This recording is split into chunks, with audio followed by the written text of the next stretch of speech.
Hello. This thing happened to me a few months ago. I just needed to share it with somebody. It all started at my friend's party. He's an artist who rented out an old loft at the industry a part of time. If you can picture what a place like Detroit looked like in the 1920s, that's what this area looks like. A bunch of old turns of the century factories crammed into 10 blocks. Most of them are abandoned. So I partied a little too hard that night and decided to crash on a couch at the loft.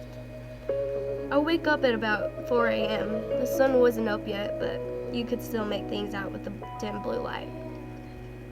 I went to the bathroom, carefully tiptoed around the people that are passed out on the floor. As I was taking a piss, I tiptoed to look around the bathroom window, and I saw the paranormal desert of urban decay. I remembered how much I liked places like that. It was so dark and devoid of life and strangely serene. So I went back to the couch and I tried to fall asleep. After 40 minutes of staring at the ceiling, I decided I didn't want to be here any longer. So I swallowed my pride and decided to wake my boyfriend up to beg him for a ride, since walking around the vacant streets at night was not an option. Being an awesome boyfriend, he was totally cool with it and told me he would be here in about half an hour and that he would give me a call when he was outside. My phone died 10 minutes later, so I decided I would sit by the window and watch for his car. I decided for a while and looked at my eyes started getting heavy, and I began to doze off. A crashing noise outside woke me up. It wasn't loud, but just enough to snap me into reality. I looked out the window and scanned the area, but didn't see anything.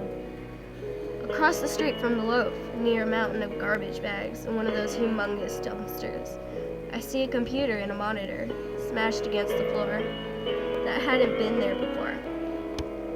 When my boyfriend arrived, I went downstairs and greeted him. Just as I went to get into my car, I remembered a friend of mine who had blown out his power supply, so I decided to walk over to the dumpster and see what I could salvage.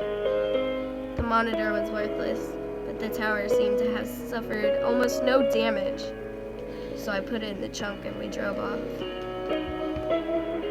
Almost a week had passed, and I had already forgotten about the tower until my boyfriend called me and let me know that it was still in his truck, and that he wanted it out. That night I brought it home. Before I took it apart, I decided to hook it up to my monitor and see if it still ran. And to my surprise, it did. It ran Windows XP, and it looked like it had been wiped clean. I decided to do searches for words like pants and clothes in hopes of finding some secret stash of weird deviant stuff. The previous owner had forgotten about morbid curiosity. I searched. I guess searches came up nothing. Oh, nothing. The movies and like TV shows and everything was gone. But this one file came up. It was an AVI inside a folder titled Barbie, hidden in the windows. So I played it, and this is where it gets disturbing. The movie was about an hour long and was made out of what looked like raw exported footage. Footage was one of this woman sitting on a chair and talking against a white backdrop.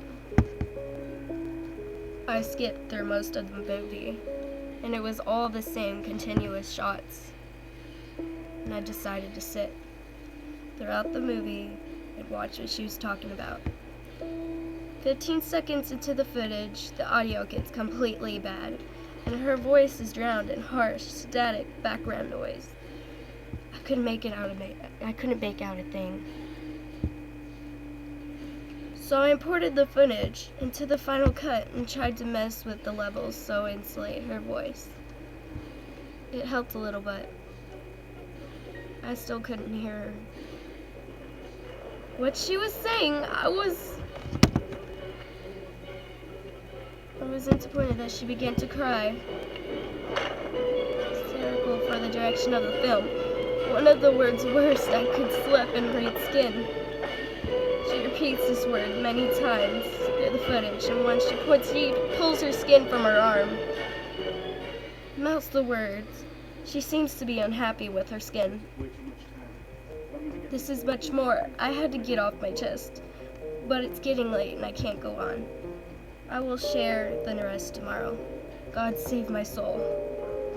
I kept on building and building, and in about 40 minutes, she starts to cry. So hard she could barely look at the camera. She stops talking at this point, and she rested the footage. It's just her crying with her head down. Oddly enough, she doesn't get or move the screen. Just fades to black. I was fucking dumbfounded. I started a whole thing through many times that night, trying to find influences and weird things in her movement that could reveal anything else about what was going on. I felt so depressed. I wanted to know more.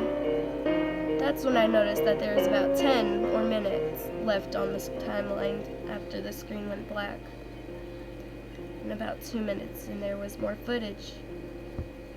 The footage was extremely shaky, almost unwatchable, and despite a pair of legs walking around train tracks. My guess is that the camera was accidentally left on, as it was being carried somewhere. The person in the footage walks along the train tracks for about 6 minutes, and then turns into the forest and walks over what looked like foliage flattened by a piece of plywood. The person continues on his makeshift plywood and turns the road, and the movie clip ends. Now my heart started beating with excitement because there was train tracks a few miles away that looked very familiar to the one in the video. I called my friend Xavier. He's 6'4", 250 pounds, of mostly muscle. I convinced him to go on a little adventure with me, so push over myself. But I felt it was to go wandering in the woods, looking for God knows what. Extra muscle couldn't hurt.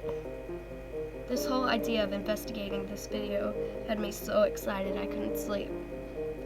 The next morning on a Saturday, I took my flashlight, my camera, and my 7-inch car bar with a metal black finish, inserted at the edge, and went back to Aries. When I got to his house, he wasn't even awake. When I woke him, he pretty much told me to fuck off. I was really packed up, and I had mentally prepared myself to do this, so I decided to go through with it without him. I parked my car at the train station and took my stuff, and I hopped on the tracks. After walking for about 2 hours, I saw a broken piece of plywood. My knees almost buckled with excitement. I searched the nearby footage, and there it was, a plywood trail leading into the forest. The dense tree line gave away into the little island of grassy field. Then I saw it, a house being consumed by the forest. From what looks of it, no one had lived there for 20, maybe 30 years. I got my camera and snapped a few pics. A few yards away from the house was a tall shed made of some rusty steel metal.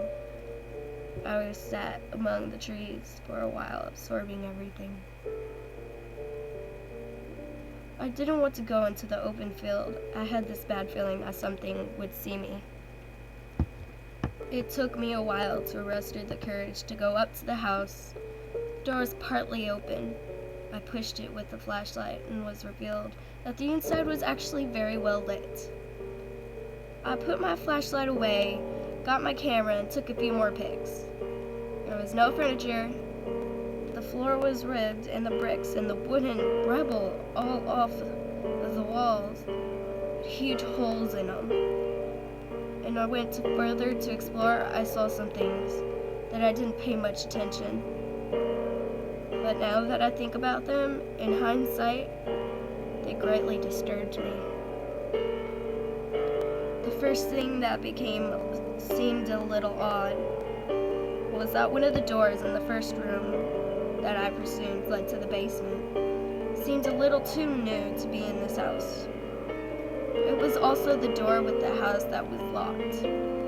Also, when I made my way to the second floor, I saw some chairs and a table that was also seemed a little too new to be there. But that disturbed me most for some reason. It was the bathroom. The dust on the mirror had been swiped away, and in the bathtub, I saw a clear plastic tub that still had water droplets on it. From when I assumed it was washed clean, that's when I heard something moaning really loud, and that's when I jumped the fuck out of the second-story window and ran back to the tracks. Halfway there, I realized the moaning was most likely a water pipe, expanding or contracting. And that little moment of relief gave into the horror which I felt like when I wondered why the water would be running on an abandoned house in the middle of the fucking woods. It's been a little than 2 more months since that happened, and I haven't gone back there, nor do I plan.